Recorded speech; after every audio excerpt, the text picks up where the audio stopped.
नमस्ते दोस्तों, मेरे YouTube चैनल पर आप सभी का हार्दिक स्वागत है।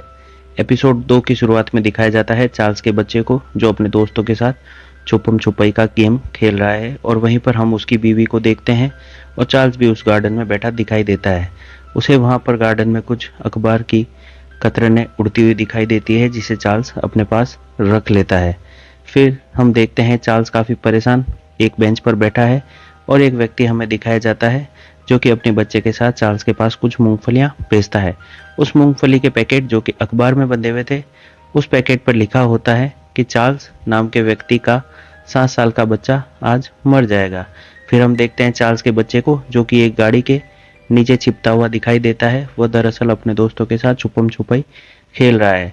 इसके बाद हम देखते हैं चार्ल्स उसे ढूंढता हुआ उस जगह पर आता है जहाँ पर कि चार्ल्स का बेटा गाड़ी के नीचे छुपा हुआ था। तभी गाड़ी का जैक उसके पैर से हट जाता है और चार्ल्स का बच्चा उसी गाड़ी के नीचे दबकर मर जाता है। और फिर एपिसोड 2 की शुरुआत यहीं से हो जाती है। कहानी आगे बढ़ती है जब हम देखते हैं वर्तमान दिन को, जिस दिन सागर चार्ल्स की बॉडी के पास खड़ा होता है और चार्ल्स की बॉडी से एक पेपर को लेकर वहां से भाग जाता है और डर कर अपने अपार्टमेंट में आ जाता है। फिर घर में घुसते ही वह सबसे पहले अपने जूतों के मोजों को देखता है जो कि एक काला और एक सफ़ेद था। वह नहाता है और अपने कपड़े वॉशिंग मशीन में धो देता है। फिर उस अखबार की कटिंग को जो चार्ल्स से लेकर आया था उसे देखता है तो उसे वही सीन दिखाई देता है जिसमें चार्ल्स ने खुद को गोली मारी और पीछे वह खुद खड़ा था और उसके जूते के मोजे दोनों अलग अलग रंग के थे। फ्लैशबैक में चार्ल्स को दिखाया जाता है जो उसे कहता है कि अब वह व्यक्ति तुम्हें भी नहीं छोड़ेगा। फिर हम देखते हैं पुलिस स्टेशन को जहां पर एक महिला अधिकारी जो कि डीसीपी की रैंक पर है वह वहां पर आती है और वह उस सुसाइड की जांच करने के लिए वहां पर आई है। चार्ल्स का घर दिखाया जाता है, चार्ल्स का फार्म हाउस। दरअसल उस फार्म हाउस में वह डीसीपी महिला प्रवेश करती है और वहां पर अपने जूनियर से कुछ पूछताछ करती है। फिर हम देखते हैं चार्ल्स की बॉडी को जो कि फर्श पर पड़ी है और सारी तरफ अखबार की कतरने ही कतरने बिखरी पड़ी है। जब वह ध्यान से उस बॉडी को देखती है तो दीवार पर लगे हुए खून के धब्बों पर उसका ध्यान जाता है और उसे मालूम होता है कि शायद उस जगह पर जहाँ की यह इंस्पेक्टर खड़ा है वहाँ पर एक व्यक्ति उस समय खड़ा था जिस समय चार्ल्स ने सुसाइड किया होगा। इसके बाद वह उस जूनियर इंस्पेक्टर को लेकर निकलती है और चार्ल्स की बीवी से जाकर मिलती है। चार्ल्स की पत्नी उसे कहती है कि पिछले काफ़ी दिनों से चार्ल्स काफ़ी परेशान था क्योंकि उसके घर में उसकी माँ, चार्ल्स के पापा और चार्ल्स के बेटे की मृत्यु हाल ही के दिनों में हुई है। फिर वह महिला डीसीपी वहाँ से निकलती है और सीधा हम देखते हैं सागर के ऑफिस को। उस ऑफिस में न्यूज़ चल रही है जहाँ पर चार्ल्स के मृत्यु का खबर दिखाई देती है। फिर हम देखते हैं वो लड़की जो कि सागर की सहयोगी है, वहाँ पर एक सीनियर जर्नलिस्ट आता है और उसे कहता है कि उसे सागर से कुछ मीटिंग करके बात करनी है। फिर हम देखते हैं कुछ इंटर्न्स को, कुछ नए लड़के जो कि सागर से मिलना चाहते हैं।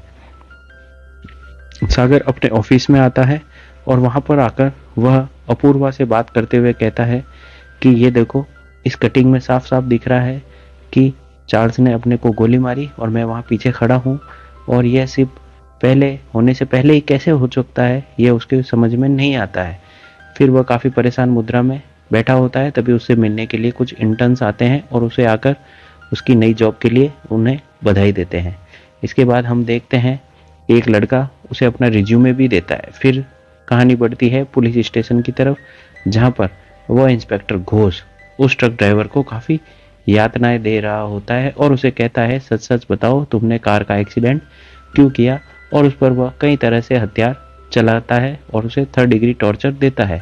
फिर उसके एक दांत को जो कि उसे लगता है सोने का है, उस दांत को प्लास से निकाल लेता है और ट्रक ड्राइवर काफ़ी तड़पता रहता है और इसी बीच वह उसके मुंह में कुछ अखबार की कतरनें ठूंस देता है। इसके बाद हम देखते हैं कहानी बढ़ती है सीधा चर्च की तरफ जहाँ की शांति सभा आयोजित होती है चार्ल्स की मौत के बाद। वहाँ पर सागर भी आता है और वहाँ पर हम उस महिला डीसीपी को भी देखते हैं जिसे कि उसका जूनियर बताता है कि पीछे बैठा व्यक्ति ही सागर है जिसने मृत्यु के दिन, चार्ल्स की मृत्यु के दिन 8 कॉल चार्ल्स को किए थे। इसके बाद सागर को वो व्यक्ति दिखता है जो कि उस दिन मोटरसाइकिल पर उसे चार्ल्स के घर पर भी दिखा था। वो व्यक्ति वहां से निकलकर चला जाता है और सागर की तरफ एक बार जरूर देखता है। फिर हम देखते हैं सागर के घर को।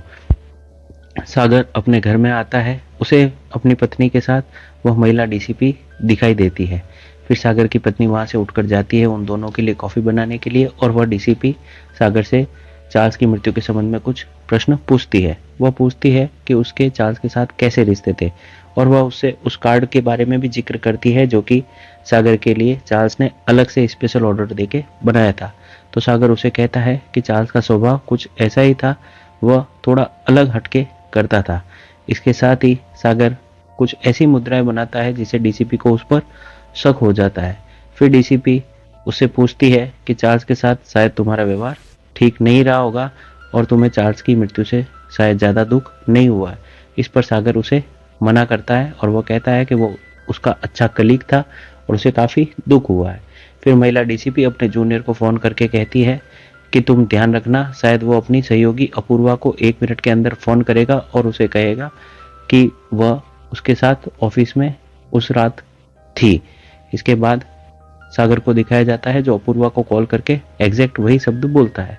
फिर सागर की पत्नी वहां पर आती है और वो पुलिस वाला पुनः उस डीसीपी को कॉल कर कहता है कि हाँ, सागर ने उसे फ़ोन किया था।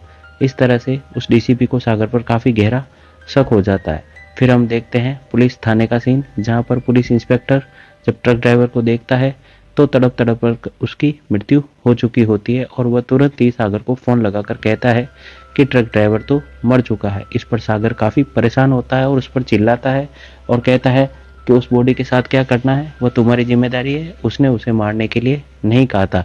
और इस तरह वह उसे गाली देते हुए फ़ोन को कट कर देता है। फिर हम देखते हैं पुनः उस पुलिस इंस्पेक्टर को जो कि उस ट्रक ड्राइवर की बॉडी को लेकर आता है एक जगह पर, और उस दीवार को फांद कर उस बॉडी को एक तरफ कर देता है और खुद भी दीवार फांद कर दीवार की दूसरी तरफ आता है, और वह एक छोटे से कमरे में जो कि जनरेटर रूम है वहां पर उस बॉडी को सरका देता है और दरवाज़ा बंद कर देता है और जाकर अपनी गाड़ी में बैठ जाता है। फिर गाड़ी में बैठने के बाद वो रात को 12 बजे सागर को कॉल करता है और सागर उसका कॉल पिक करने के लिए अपने बेडरूम से निकलकर बाहर आता है। तब वह इंस्पेक्टर सागर से कहता है कि उसने उस बॉडी को साफ कर दिया है। दरअसल वह उसे कहता है कि उसने उस बॉडी को उसके ही फार्म हाउस यानी सागर के फार्म हाउस में जनरेटर रूम में छिपा दिया है, और यह कहकर उसे पुनः गाली देते हुए फ़ोन काट देता है।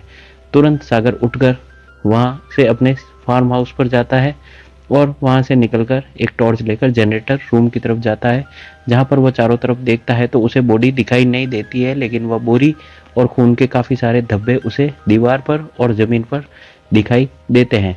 सागर इधर उधर देखता है तो उसे वह लाश दिखाई नहीं देती है, और फिर सागर की टॉर्च की रोशनी खत्म हो जाती है। इसी समय वह देखता है कि ड्राइवर काफ़ी तड़पता हुआ उसकी तरफ आ रहा है, और आते हुए वो एक जगह टक्कर खाकर गिरता है और उसके पेट में एक छुरा घुस जाता है स्वतः ही। इसके बाद सागर यह सब देखकर काफ़ी डर जाता है।